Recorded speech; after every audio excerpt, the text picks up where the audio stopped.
igsoon, let me tell you my vision in the invisible realm.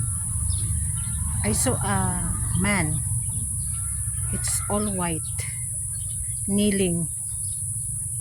It's Jesus. I know it's Jesus, of course. He's the light worker.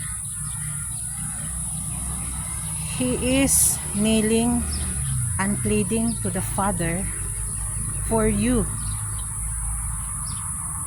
to be saved, for you to be aware, for your protection. Hallelujah.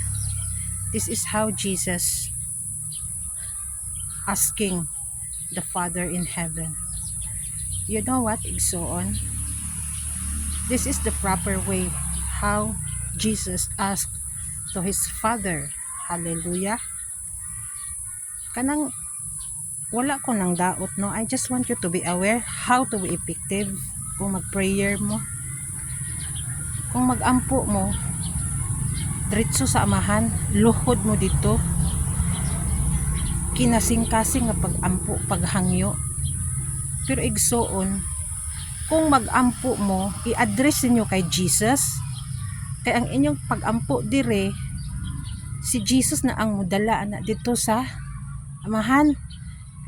Kita na ko si Jesus gaampo dito sa heavenly realm, sa invisible realm, light realm. Tuwa siya dito gaampo. Kanang inyong mga pag-ampo diha, ang ginadungog ni Jesus kadtong righteous, kadtong gihinluan ng ilang mga kasing-kasing, walay buling sa sala, repented, gitanggal ang mga greediness sa kasing-kasing, pride, ug unsa pa anang mga kabugaton, kainggit, pagka ngon ana igsoon, mga greediness ng mga ugali nga dili gikan dito sa light, ginadungog to sa Ginoo.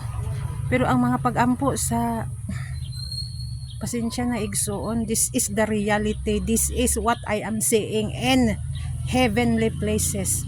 Di ba niingon si Pablo, nakaabot siya sa third heaven, dili maipaliwanag. Hallelujah, I've been there because my spirit traveled there.